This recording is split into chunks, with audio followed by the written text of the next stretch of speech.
The total solar eclipse is coming to North America on April 8th, 2024. Here is what you need to know.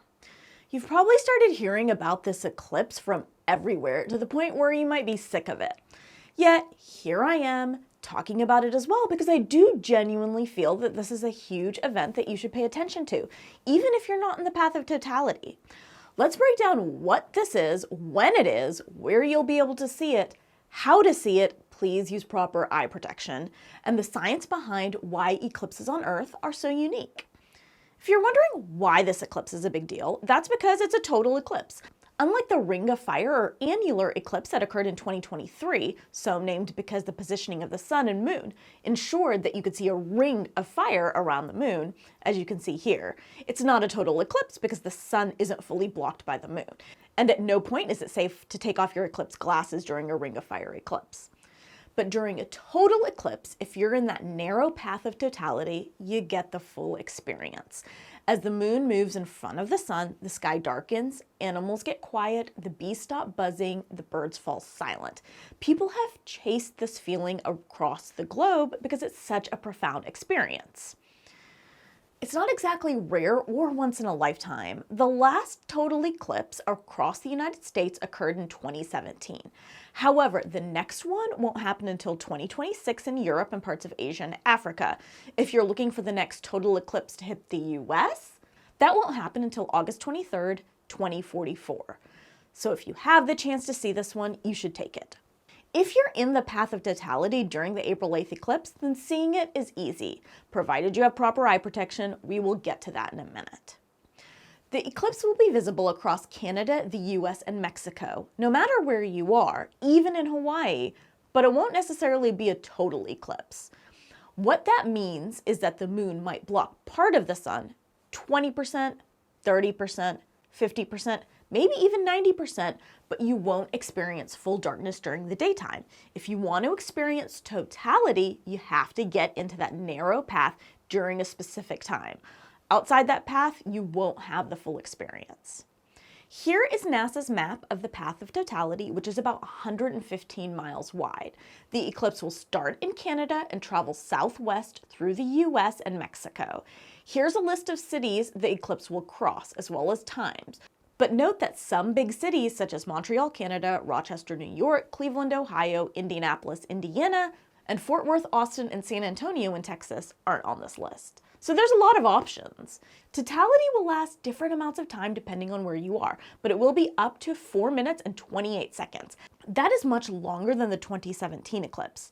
During totality, you'll be able to see the moon covering the sun in the sky and the sun's corona or outer atmosphere, which we can only see with our eyes during a total eclipse because it's too dim to see when the sun is otherwise out.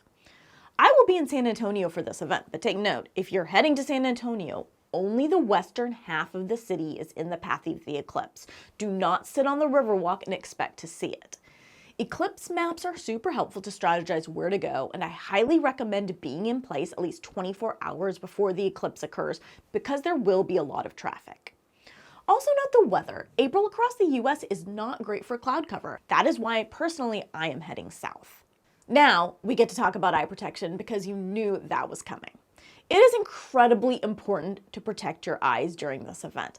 I definitely recommend picking up eclipse glasses from an authorized reseller or brand. Fake eclipse glasses were a big problem during the 2017 eclipse. Celestron makes some really nice eclipse glasses and eclipse kits.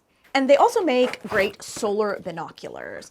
I will link both of these below, and I'm not being paid by Celestron for this, I just think they're a really good brand. The AAS, or American Astronomical Society, has a list of approved vendors to buy eclipse glasses from. As the event gets closer, you can probably also pick them up from your local library or a local store, especially if you're in the path of totality. But if you are going to order online, I do it sooner rather than later.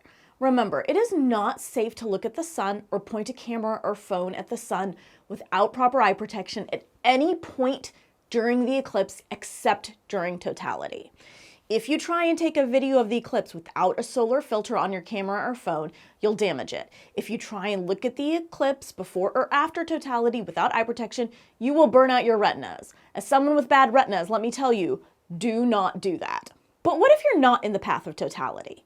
It's not exactly easy to get there. Lodgings are actually pretty full and hard to find. So let's say you want to view the eclipse and participate in activities, but you're not going to experience the full eclipse. It is still worth doing. Eclipse 2024 has a great map in which you can input your location. I'll choose Philadelphia, Pennsylvania, because that's near where I live, and see here the time and what the eclipse will look like, if you're wearing proper eye protection, of course. I definitely recommend playing around with this tool and seeing what the eclipse will look like where you live, if you're not in the path of totality. You should also be able to stream the eclipse if you want to watch totality while you're experiencing a partial solar eclipse. NASA will provide live coverage on the day of the event from 1 p.m. to 4 p.m. Eastern Time, and I will make sure that link is down in the show notes.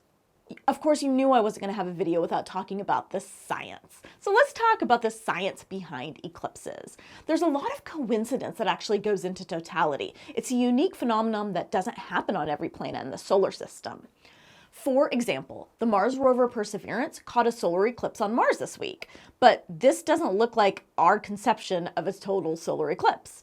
That's because our moon is unique, but I'll get to that in a minute. Let's talk about why solar eclipses happen first.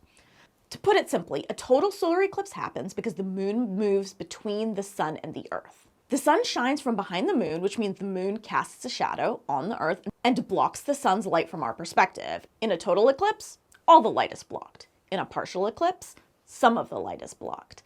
But here's the thing, the moon is between the earth and the sun during every new moon phase. Remember, the moon just reflects the sun's light. So when the moon is between the sun and the earth, it doesn't reflect any of the sun's light back to the earth. That's just what happens during a new moon. So why isn't there an eclipse every new moon? Well, that's because of something called the ecliptic, which is the path the sun travels in our sky. It's also the plane of our solar system, which means all of the planets in our night sky are within a few degrees of the ecliptic. If you want to learn more about the ecliptic, check out my book, Stargazing, which you can pick up wherever you buy books. The moon doesn't orbit along the ecliptic, but it intersects it twice a month when we have a new moon. The moon's orbit is inclined or tilted relative to the orbit of the Earth around the sun.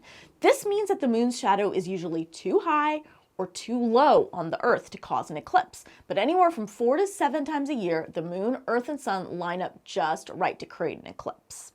So what about the cosmic coincidence that allows totality? There are multiple types of eclipses: partial, annular, hybrid, total. But the reason we can have a total solar eclipse is because, as I mentioned previously, our moon is unique. It's just cosmic coincidence that the sun is about 400 times bigger than the moon, and the sun is also about 400 times further away from us than the moon is.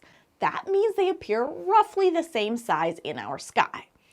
And that means the moon has the ability to fully block the sun's light from our perspective, allowing us to experience totality.